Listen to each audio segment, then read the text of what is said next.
Hey everyone, welcome to VEDA day 28, and today I'm going to finish talking about my struggles with baby number 3, after baby number 3 specifically. And yesterday I was talking about how I took the spit cortisol test, the saliva test, to test my hormones because my naturopath told me to do that, and I got back the results. They emailed it to me, which was fantastic, and here they are. They were revealing, I guess you could say.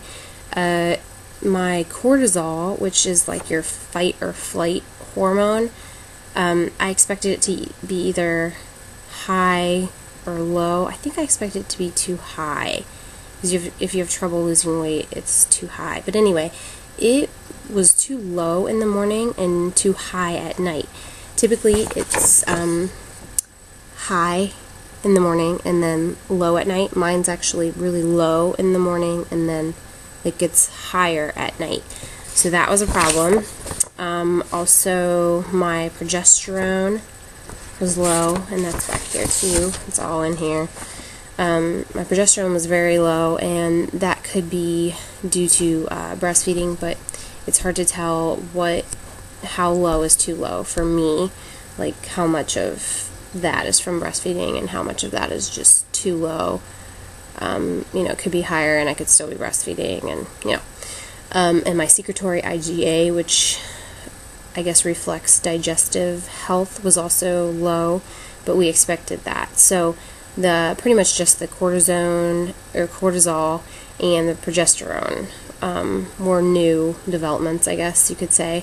And so her treatments, her recommendation was licorice root for my cortisol, and take that kind of after I nurse, like away from nursing times, and Gaia thyroid, which I was still on, the B complex vitamin and vitamin C, which also helps kind of nourish the adrenal glands. Cortisol is secreted from the adrenal glands, and there's some like adrenal, I guess, exhaustion going on, was what she suspected.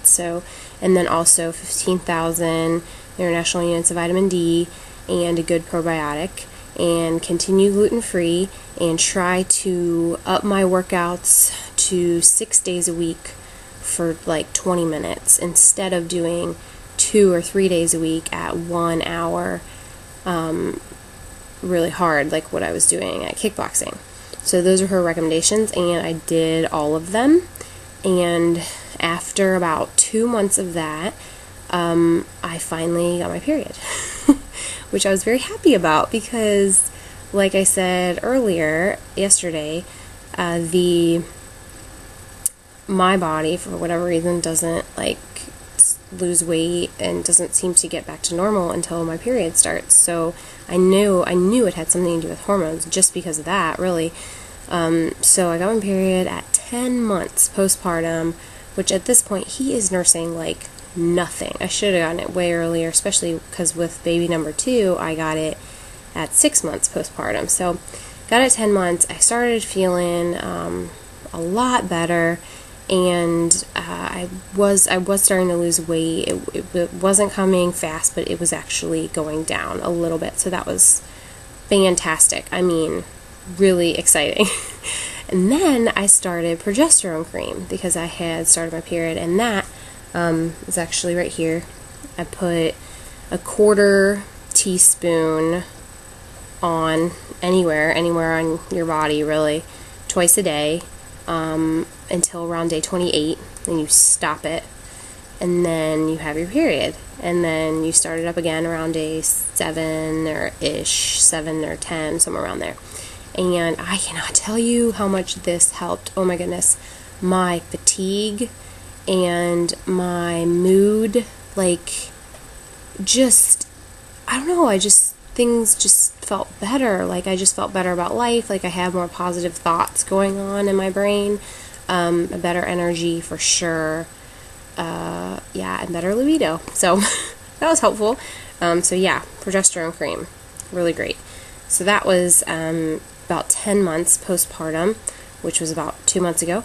And then I had this crazy bout of bronchitis, which put me in the hospital.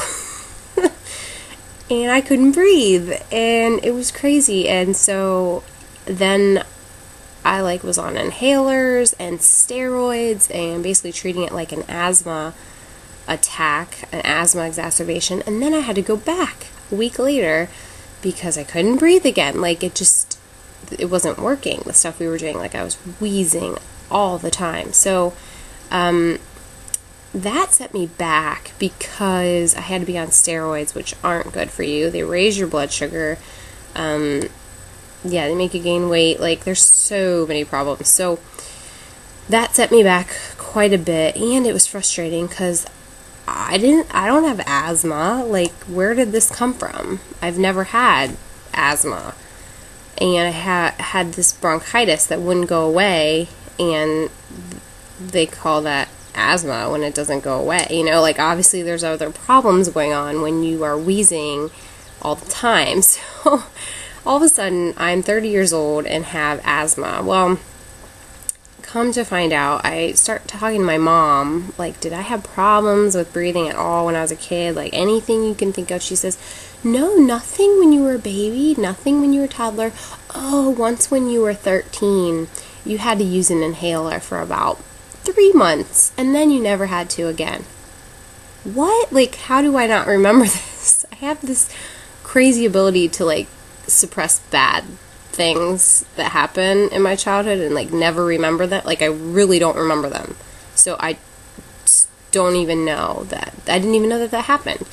And so apparently when I was 13, I had this asthma, and now when I'm 30, I'm having asthma again. So 17 years, what?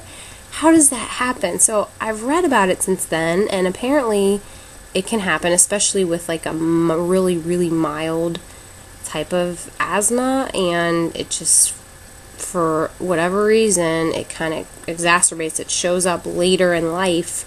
A lot of times it has to do with hormonal changes or immune changes, and they did specifically mention pregnancy. So I've had all of those.